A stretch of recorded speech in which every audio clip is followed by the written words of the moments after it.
দীর্ঘদিন ধরে তৃণমূলের ক্রাইসিসে মমতা বন্দ্যোপাধ্যায় যার উপর ভরসা করেছেন সেই কল্যাণ বন্দ্যোপাধ্যায়কে এবার কার্যত উপেক্ষা করলেন অভিষেক বন্দ্যোপাধ্যায়, যার জেরে অপমানিত আহত হয়ে মামলা থেকেই সরে গেলেন বর্ষিয়ান আইনজীবী কল্যাণ বন্দ্যোপাধ্যায়। নেত্রীকে আলটিমেটামও দিয়েছেন তিনি। কিন্তু আমাকেও তো চোর শুনতে হচ্ছে ওর জন্য, মানে অভিষেক বন্দ্যোপাধ্যায়ের জন্য আপনাকে কোর্ট, ক্রাইসিস, কল্যাণ, তৃণমূলে দীর্ঘদিন ধরেই এই তিনটে শব্দ কার্যত সমার্থক।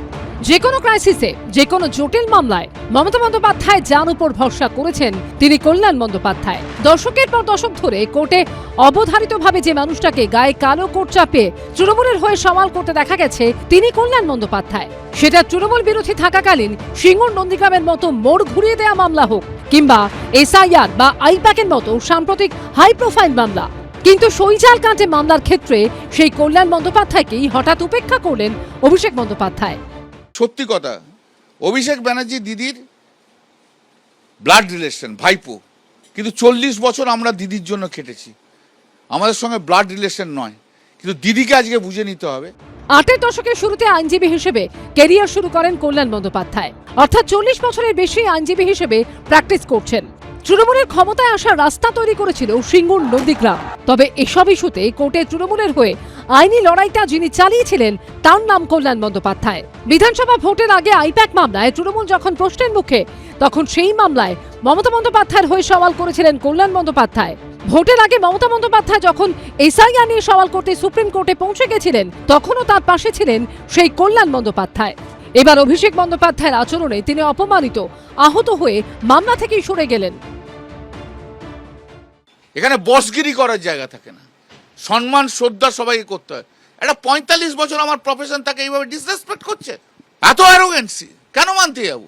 এই যে অবিশ্বাস, এই যে সন্দেহ, এই যে সেখান থেকেই তার ইগো, সেখান থেকেই তার উপেক্ষা, এইটা কিন্তু এই কেসের ক্ষেত্রে দেখা গেছে। সুতরাং এটা ঘটারই ছিল, কারণ তার মধ্যে, অভিষেকের মধ্যে এখন প্রত্যেক মানুষের প্রতি, প্রত্যেক তার রাজনৈতিক সতীর্থদের প্রতি একটা সংশয়, একটা অবিশ্বাস, একটা প্রতি মুহূর্তে একটা বিশ্বাসের অভাব, এগুলো তার মধ্যে দানা বাঁধছে এবং সেখান থেকে সে মুক্তি পেতে চাইছে, যার জন্যে কল্যাণ বন্দ্যোপাধ্যায়কে আর বিশ্বাস করতে পারছে না, তাই সেখান থেকে বেরিয়ে আসতে চাইছে। বহু ক্রাইসিস থেকে তৃণমূলকে উদ্ধার করা কল্যাণ বন্দ্যোপাধ্যায় এবার নেত্রীর সামনে আলটিমেটাম দিয়েছেন। হয় তিনি, নয় অভিষেক বন্দ্যোপাধ্যায়। কি করবেন মমতা বন্দ্যোপাধ্যায়? আজকে কল্যাণ বন্দ্যোপাধ্যায় যে আলটিমেটাম দিয়েছেন, আমার মনে হয় আজকে একটা খুব ক্রিটিক্যাল দিন তৃণমূল কংগ্রেসের প্রতি, যে মমতা বন্দ্যোপাধ্যায়কে এইটা নিতেই হবে, এই কলটা, যে উনি কার সঙ্গে আছেন। উনি তার সারা জীবনের দলীয় কর্মী নেতৃত্বের সঙ্গে আছেন, নাকি উনি একজন রাজনৈতিক রোবটের সঙ্গে আছেন। তার কারণ অভিষেক বন্দ্যোপাধ্যায় যদি রাজনৈতিক পরিণত মস্তিষ্ক থাকতো, একটু চিন্তা ভাবনা করতেন, তাহলে এই ধরনের পদক্ষেপ, হঠকারী পদক্ষেপ হঠাৎ করে নিয়ে কল্যাণ বন্দ্যোপাধ্যায়কে বিক্ষুব্ধ করতেন না। রাজনৈতিক অস্তিত্ব রক্ষার লড়াইয়ের মধ্যেই আরও এক ধর্ম সংকটে মমতা বন্দ্যোপাধ্যায়। অর্ণব মুখোপাধ্যায় ও দীপক ঘোষের রিপোর্ট, এবিপি আনন্দ।